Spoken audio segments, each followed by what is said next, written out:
All right. Good morning. Good morning to those who have joined us for this special webinar about the Master of Science in Nursing with a concentration in Family Nurse Practitioner. We are going to take a few minutes here to learn more about the program. We have our program director, Dr. Dee Fotai, up with us. My name is Mark Peterson. I'm the Director of Admissions for Online Health Science Programs for ECPI University. We're glad you've joined us. With that, I am going to go ahead and forward the screen and hand the ball off to our program director, Dr. Fotai, to share a little bit with us about this program. A couple of points of interest as we go here. If you have a question, take a moment to type that into the question and answer box that you'll find in the navigation screen here in the Zoom window. We'll address those questions. If they're not covered during the presentation, we'll make sure that we answer them if we can. And if not, if they are answered, then we'll consider it good to go. And I may drop a couple of polls just to learn a little bit more about those who have joined us. So if I do and you're willing, thank you so much. And with that, we're going to hand it over to Dr. Dee Fotai. Good morning and welcome to the FNP concentration webinar. We're going to cover a couple of different learning objectives: nurse practitioner role, nurse practitioner facts, the family nurse practitioner concentration in its entirety, scholarly graduate project, and admission requirements.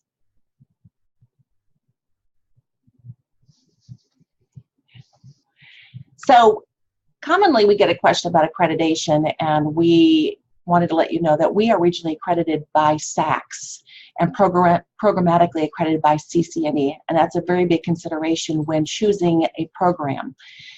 We have, as part of the MSN program concentrations, the Nursing Education Program, the Health Systems Leadership Program, as well as the Family Nurse Practitioner.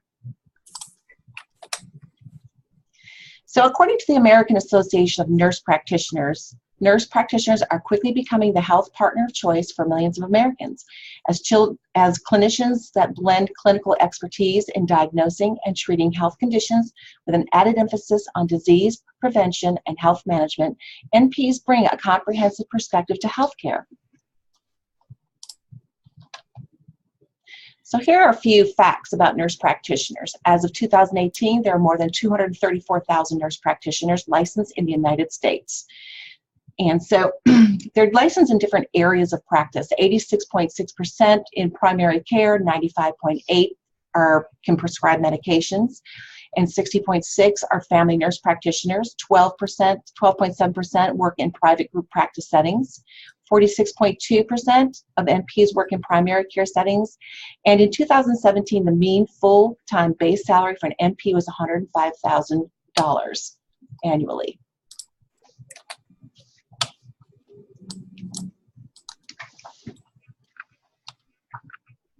Okay, we can go to the next slide. So actually, we can stay on that slide. I just can't see the slide because of the questions. So there we go. That's better. Okay, so the family nurse practitioner role. There's a number of different roles that the family nurse practitioner engages in, and this is a list, and I'm not going to go through the whole list, but there are a variety of settings that you might find yourself working when you graduate with your family nurse practitioner. Provider offices, public health departments, emergency room, urgent care, industrial settings, occupational health, hospitals, etc. So a question that we often received was, well, you know, who are the governing boards for family nurse practitioners, and who would I take my test, or with whom would I take my test? And there are two. There is the ANCC, which is the American Nurses Credentialing Center, and the AANP, the American Association of Nurse Practitioners.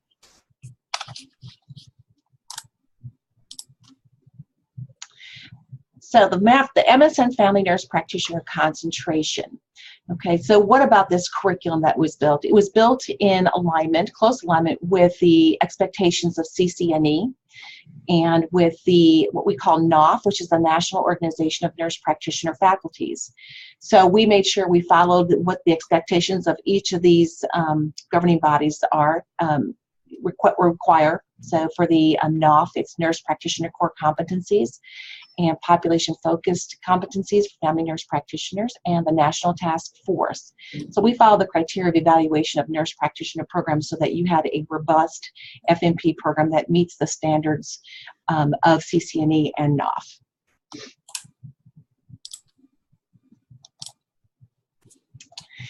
So what's in our curriculum? Well, we have, as far as clinical and practicum hours, there's 540 direct care hours. So what you're going to get is 60 clinical hours per clinical course. Now, we have 5-week terms, and there are 3 5-week terms that occur for what would be the traditional semester. You're going to get women and families, you're going to have 120 hours. Adult and older adults and families, 180 hours. Children and adults, 120 hours. And primary care synthesis, which is all concentrations, 120 hours. You're also going to be invited to participate, it's actually mandatory, 2 weekend residencies for state-of-the-art clinical training. And so what does state-of-the-art clinical training mean? That means you're going to be engaged in some live experiences with standardized patients. And that's going to be a great opportunity that leads you to your graduate project. Those occur in term 9 and 18. There are actually 22 months that you'd complete this program, and you complete it in 18 terms. So halfway through the program, term 9, you'd have 1 weekend residency, and then at the very end, term 18, you would have your final residency. Let me pop a question real quick, Dr. Fotai, that's come up about this. So the question is, are the residency here in Virginia Beach a requirement, or are there other ways to accomplish that? The residencies are required. You have to be on campus, and there are a lot of different activities you'll be involved in during those weekends. But it's just 2 times that you'll be on campus throughout the entire program. But yes, they are mandatory. There'll be some testing involved during those weekend residencies, and again, standardized patients that you will be exposed to, and it's a phenomenal experience that's really going to lead toward greater learning and understanding of the role of the FNP. Excellent, excellent. We have a new face who has joined us, Dr. Dee Dee Carter-Sachs. I can see her. Do you want to take just a minute to introduce Dr. Carter-Sachs, Dr. Fotai, and maybe take a minute? Absolutely. So we just had Dr. Dee Dee Carter-Sachs join us, and she is the Family Nurse Practitioner Coordinator. And so her role in this this program, or concentration, so to speak, is going to be direct communication with the FNP students. And also she'll play a big role in continued curriculum development and making sure clinical or practicum experiences are handled in a good way, and making sure you're choosing sites that are appropriate for learning. And she can talk a little bit more about that as well. If you want to say hi, Dr. Carter-Sachs. Hi, everyone. Welcome to, I have to apologize because I'm on my cell phone because I'm driving. So, but welcome, everyone. We're really excited to have you here, and we hope that you find this session informative and enjoy. And she will be someone who you would have direct contact with on a regular basis as you move through the program. Wonderful, wonderful. We're glad you could join us. Drive safe, please. Do not crash. Please. Thank you. Awesome. Well, we'll keep pull over, Dr. Carter-Sachs. Yeah, right. Let's move. We'll move to the next slide.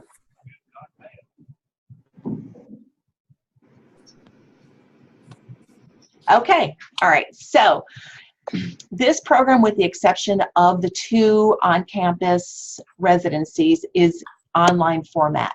So again, you'll complete the program in only 22 months, which is equivalent to 18 terms. Recall that I mentioned that our terms are 5-week terms. So you finish each course in 5 weeks. On a couple of occasions, you'll have 2 courses that will fall within a particular term. The total number of credits is 49, and the number of clinical hours that you would experience within a 5-week term is 60. So that provides for flexible scheduling around your current job. So you'll see that with all the different clinical courses, that it's mapped out so that you'll have to do 60 in those 5 weeks, which is very doable. Next on the list, we have iPad loaners for access to textbook resources. So you basically work with ebooks. Now, if you are somebody who likes to have textbooks hardcover, that's something, an option. You can, you can certainly choose to purchase those, but we do provide those iPad loaners so that you have access to your ebooks. And let me interrupt real quick, Dr. Fotai, for those listening. You'll have access to your ebooks from any internet-based device. So it won't just be iPad. You'll have access. You can access those resources on 4 different types of devices, and it could be a cell phone, it could be a laptop, a desktop, your iPad. Excellent question. Yes. You're also provided by the university health assessment kits and APA manuals, and you generally receive those items somewhere in your first health assessment course. We offer competitive tuition, and we also offer what's called APEA certification preparation resources.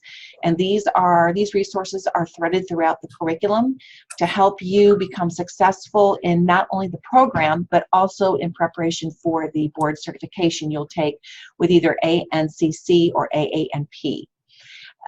You'll have APEA predictor exams that help you know where you fall in terms of passing those certification exams, so that you have opportunities to remediate and take post-predictor exam. Our faculty are currently in practice, so they're right there for you for the in the program and for any questions that you might have. And again, 2 weekend residencies for board certification preparation and standardized patient opportunities. So we have another question. Okay. It seems like it would be good timing. The question is about the individual responsibility for finding preceptor/clinical hours, clinical sites. Can you talk a little bit more about that, basically? Okay, so students come to us from different states. So they are ultimately responsible for finding their clinical or practicum experiences.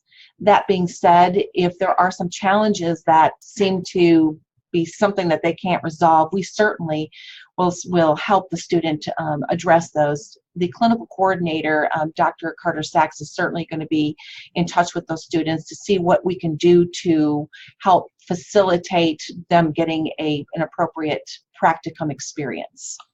But the onus is on the student to find those experiences. So it's really good, and it's really good that they network, and that's why one of the criteria for getting into this program requires that you've had some nursing experience within the last 3 years, because we're hoping with that there's been some networking that's occurred that allows you to be able to reach out to some of those individuals you've networked with in order to locate those practicum sites. Awesome, thank you. Mm-hmm. So the scholarly graduate project, it's a little bit different for this program than it would be for a traditional maybe education concentration, only because you're going to be using the standardized patients we talked about earlier. So it'll be completed during weekend residency, and these residencies take place in Virginia Beach, and the graduate project is similar to a graduate thesis.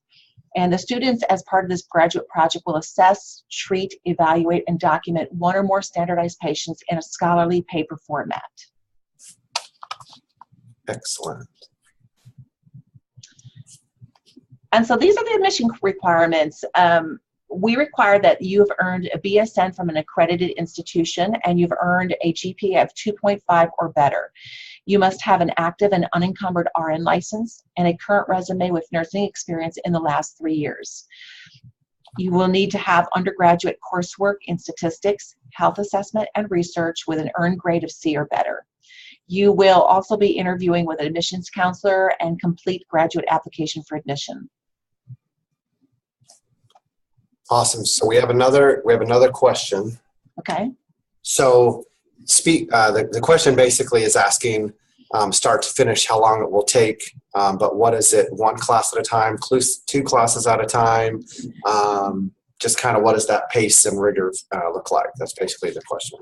Okay, so the completion time is 22 months. Okay, and there are a couple of occasions where there will be 2 courses, but for the most part, it's usually 1 course at a time.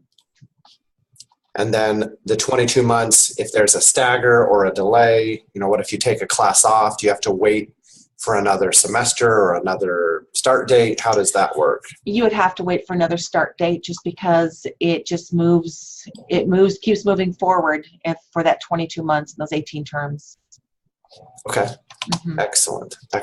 But we really, you know, and to talk more a little bit more about that, we really work hard to help you with remediation opportunities to make sure you're successful. Of course, you know, that it takes the students' participation as well and their diligence. The program it's done in an accelerated format, you know, and knowing that ahead of time, you know, you do need to be committed to the program and know that it's going to take some time, but we're also here to help you through that process.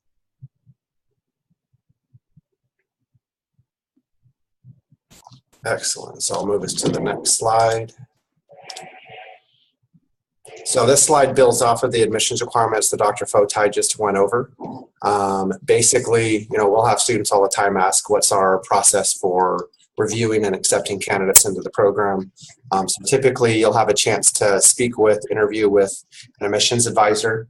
We have admissions advisors who work specifically with the nursing students. You'll complete the online application process. And then there is a submission of your credentials to the program director, which is Dr. Didi Fotai, to be reviewed to make sure all credentials are met, prerequisite courses, your undergraduate degree, etc., the GPA requirements, everything is in line. And should a candidate meet those requirements, then we are good to go to be able to move forward, enroll you in the program. And then the expectation would be that you work quickly and efficiently with our financial aid team to make sure we have a solid funding plan. Some students will use financial aid. The school is regionally accredited and eligible to receive student loans for those who qualify. So that can be an option. And there's obviously other methods for students to pay for class. And then as we move towards the start date, which our next group will start in August. So right now we are accepting applicants, you know, having interviews, meeting with students, getting applications done, and submitting for review.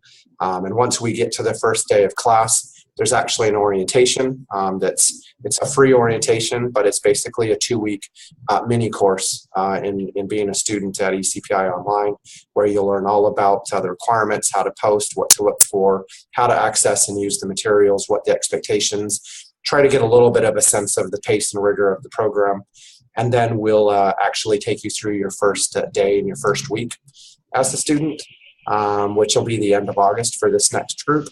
And then the expectation is you're going to get up and running, and you're going to listen to the instructions, read the instructions, do the work, and you know, navigate this course very well with these very capable faculty members, your program director, the program coordinator, and see it through to the end and put yourself in a spot where you can become eligible to be a certified FMP. We have another question here. Right now, the question is how many start dates a year? That is not a determined, we don't have a great answer for that yet. 2 to 3 times a year right now is our plan. And that may vary depending on the time of year and the need and the demand. But we're expecting to start in the fall and then probably again in the winter or spring of 2019, and then look at what it looks like for us in 2019. So wouldn't you say that's probably right, Dr. Fotai? I do. Mm-hmm. Yes, I would agree with that. That's accurate. Okay. Mm-hmm. Awesome. Well, check it out. See, we have a question slide, but we've been knocking these questions out. We'll sit here for just a couple more minutes. If anyone has any questions, you can type them into the Q&A box. Dr. Fotai, if you had any other thoughts or comments that you wanted to share, this will be perfect. This is our last page or slide in the presentation. So while we're seeing if anyone has any other comments, if there's anything else anyone had to share, now would be great.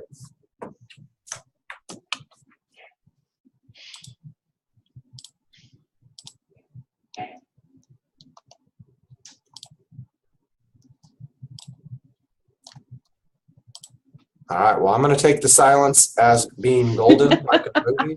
Silence is golden. Please turn your cell phones off. Wait, hold on. We got a program. Got another question. Okay. The tuition that was listed, I'm going to go back on our presentation. $28,618 is the cost for the entire program. That's for tuition, fees, and books are included in that cost. So I'd say as you do your review of our program and a likely cost comparison, you'll see that we are extremely competitive as our total program cost. That would be your total investment as a student. And I believe that the loaning of the iPads included in that cost as well, correct? Yep. Okay. Great question. Yep. And those APEA resources, those are something the university also pays for. That is right. And people just may not know what a big deal that is until they're in the program. Huge. That's a huge resource, Huge. right? Yes. Yeah, that's right.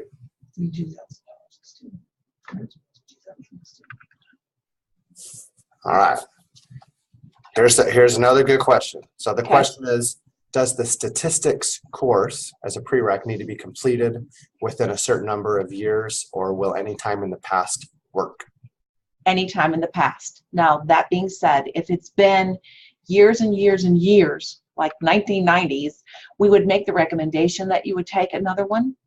However, if you've taken it and meets the requirements for, that's the correct statistics course, it will meet the requirements for admission. So it may fall under a recommendation versus you might meet a requirement, but we may recommend that you take it. That's it, yeah. Mm-hmm. Got it. Okay, great. That definitely answers the question. That's a great question. The important thing is that, and that the BSN degree comes from an accredited, like ACEN or CCNE accredited university or college. Correct. Good point. Mm-hmm. What else? We'll sit here for just a minute more. I don't want to rush anyone off, but if you have a question, please feel free to type it in. This is part of the purpose of the webinars, to be able to address real questions in real time, so we give you good information about a program we're certainly excited and proud of.